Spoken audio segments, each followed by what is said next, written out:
Hello and welcome to Levant TV Headlines. Egyptian President Abdel-Fattah El-Sisi has revealed that he could call both the Assad government and Syrian opposition factions for a dialogue in Cairo. The Islamic State group has published what it says is an interview with a Jordanian pilot it captured after his plane crashed in Syria last week.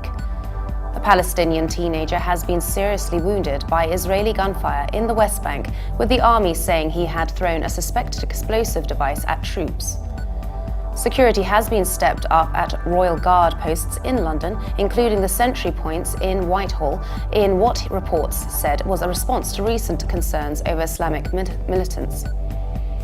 And the hunt for a missing Air Asia passenger plane appears over as wreckage and dozens of bodies were spotted at sea off Indonesia, prompting raw scenes of emotion from sobbing relatives of the 162 people aboard.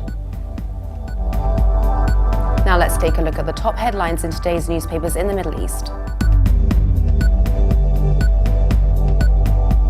Starting from Lebanon, the Daily Star leads, reporting that the long-awaited meeting between Lebanon's key Christian foes, Samer Jarjah and Michel Aoun, will likely take place the first week of January.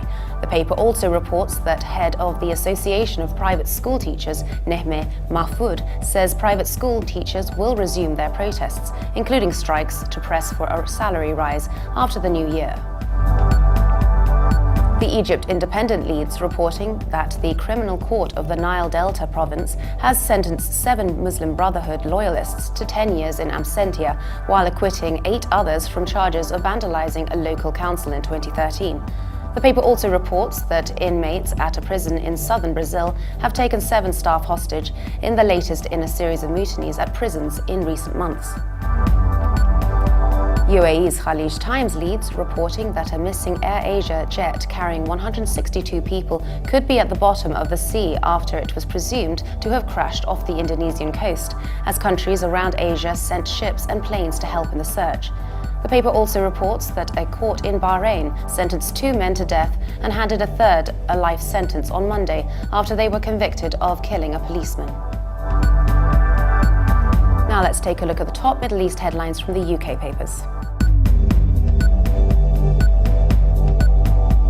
The Telegraph leads its Middle East news, reporting that the Palestinian leadership has presented changes to a UN draft resolution on statehood that could come up for a vote at the Security Council as early as this week.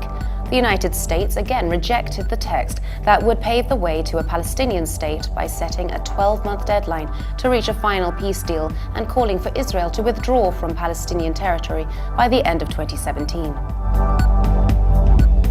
The Independent leads its Middle East news, reporting that ISIS militants are using Twitter for suggestions on how to kill the Jordanian pilot captured last week, with supporters posting gruesome photographs and recommendations on the site. An Arabic hashtag that translates into "suggest a way to kill the Jordanian pilot" has been retweeted over thousands of times. The Guardian reports that a British Al Jazeera journalist has urged the Egyptian government to release 3 journalists imprisoned on terror charges. Sue Turton joined friends and colleagues of Peter Grest, Baher Mohammed and Mohammed Fahmy for a protest outside the Egyptian embassy in London on Monday, holding placards with slogans including "Free them now" and "Journalism is not a crime," to mark a year since their imprisonment. Now let's take a look at the top Middle East headlines in the international papers.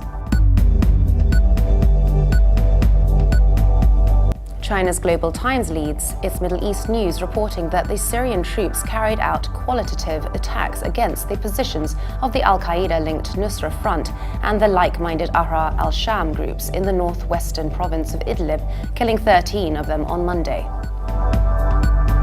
And finally, Germany's Deutsche Welle reports that the 2 Saudi activists for women's rights, Loujain al-Hathul and Maisa al-Amoudi, have been transferred to a special tribunal used for prosecuting terrorism suspects following their initial hearing for violating the kingdom's ban on female driving. And for more updates, please visit levant.tv. Thanks for watching. Be sure to join us again tomorrow. Bye for now.